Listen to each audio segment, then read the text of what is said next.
Di halaman 188 Ustadz bacakan, apa yang harus kita lakukan apabila terjadi banjir? Ya, misalnya nih, airnya udah menggenang, ya, selokannya udah nggak muat lagi, airnya naik ke atas sehingga masuk ke rumah-rumah airnya. Nah, apa yang kita lakukan setelah banjir sudah terjadi? Nah, sangat penting bagi kita untuk mengenali daerah. Misalnya daerahnya Ustadz ini rendah, yang tinggi di sana, bukit itu tinggi. Nah, kalau yang bukit itu nggak mungkin banjir karena kan tinggi. Nah, kalau misalnya rendah, airnya turun ke bawah, kemudian airnya menggenang, menggumpal ke atas, dan naik terus sehingga rumah-rumahnya kemasukan air. Kalau daerahnya rendah. Nah, salah satu hal yang bisa kita lakukan ketika ada tanda-tanda banjir. Ini Ustaz udah lihat ini. Wah, airnya sudah mulai menggenang. Nah, sudah mulai tanda-tanda ini. Khawatir nanti hujan terus, tidak ada penampungan airnya sehingga airnya masuk ke sini. Wah, apa yang kita lakukan? Ya, yang pertama yaitu kita menaruh karung pasir. Nah, dengarkan Ustaz. Siapa yang tahu karung? Karung. Nah, kalau misalnya beli beras ada karungnya, kan? Nah, berasnya dimasak dulu, ya. Kemudian karungnya dikosongkan. Kemudian karung yang kosong tersebut diisi pasir.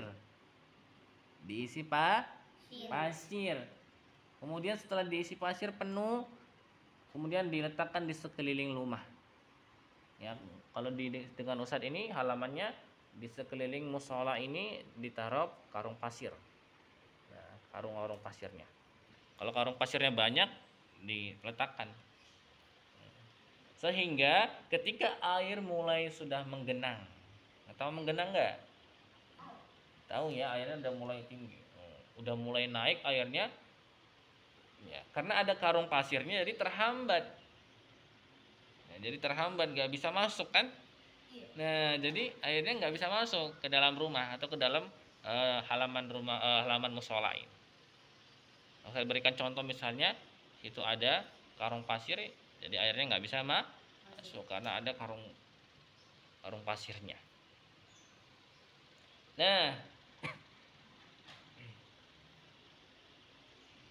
jika misalnya karung pasirnya tidak terlalu tinggi, sampai segini aja, airnya tinggi sekali, jadi semakin masuk sedikit-sedikit.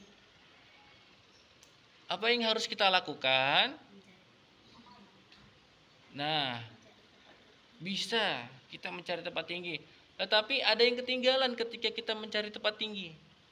Barang-barang berharga harus kita pindahkan karena nanti tenggelam juga. Misalnya kasur, nanti tidur pakai apa nanti? Masa tidurnya di atas air? Nah, tidurnya nggak di atas air, nanti malah berenang. Nanti malah berenang nanti suruh tidur. Nah, jadi kalau airnya sudah mulai melebihi karung pasirnya masuk ke dalam rumah, nah segera pindahkan barang-barang yang penting, tas, buku, kemudian ya barang-barang yang lain yang perlu diselamatkan karena nanti banjirnya nanti membasahi barang-barang. Nah, kalau misalnya bukunya bisa disimpan di kantong plastik supaya nggak basah, nggak basah. Kemudian ditaruh di atas lemari kan tinggi, atau di atas genteng. Jangan di atas genteng, nanti kepanasan. Jadi di atas lemari. Nah, di halaman 189, lihat bukunya kembali. Menyelamatkan diri ketika terjadi banjir. Nah, banjir ini jangan dikira, ya jangan kita kira bahwa banjir ini sedikit. Nah, jika kita melihat berita banjir ada korban, ya mungkin airnya tinggi, kemudian airnya kenceng banget, kemudian terbawa arus terseret. Hati-hati, kalau banjir harus segera selamatkan diri, ya di rumah barang-barangnya selamatkan, disimpan di tempat yang tinggi. Nah, jika kita sudah terjadi melihat kebanjiran, maka kita berusaha menyelamatkan diri, berusaha dan berdoa kepada siapa? Pada Allah. Allah sudah bilang di surat Ar-Rum, Allah akan menampakkan ya akibat perbuatan manusia. Kenapa terjadi banjir? Sampah sembarangan. Apalagi pohon ditebang sembarangan, gak ditanam lagi. Kemudian jarang membersihkan halaman, ya, selokan jarang dibersihkan. Jadi perbuatan manusia. Jadi kita harus membersihkan, jika ada sampah letakkan di tempat sampah. Kemudian jika di rumah bisa menanam tanaman, ditanam tanaman. Sampai di rumahnya ada tanaman. Nah, tanaman apa? Ahmad, tanaman apa? Banyak. Ada pohon mangga enggak? Adanya pohon apa? Oh, kecil-kecil. Iya, enggak apa-apa, berawal dari kecil.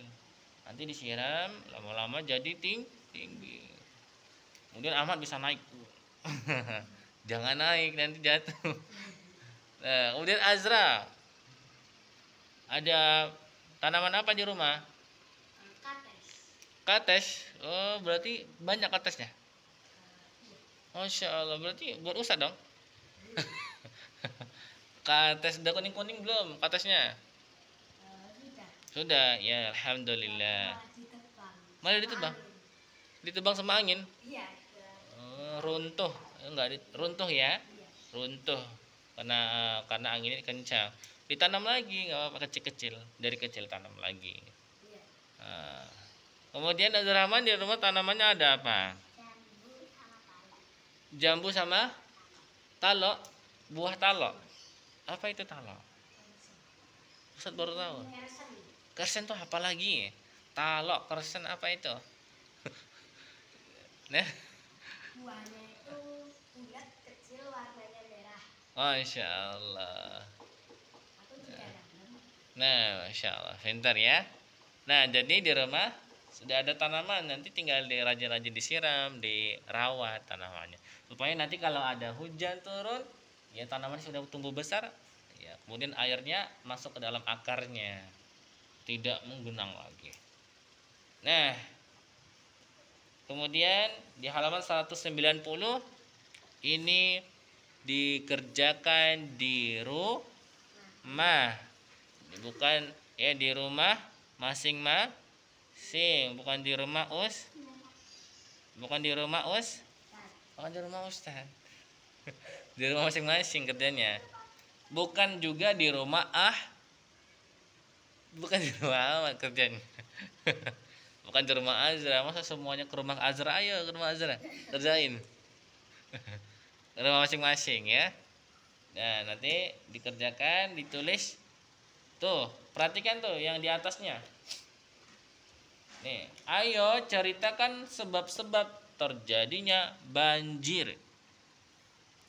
Kemudian di bawahnya kotaknya kedua, ayo ceritakan apa yang harus kita lakukan apabila terjadi banjir. Nanti ditulis.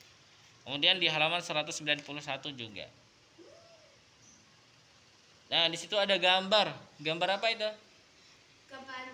Kebanjiran. Kemarau, kebakaran, dan petir. Pinter. Yang pertama kebanjiran.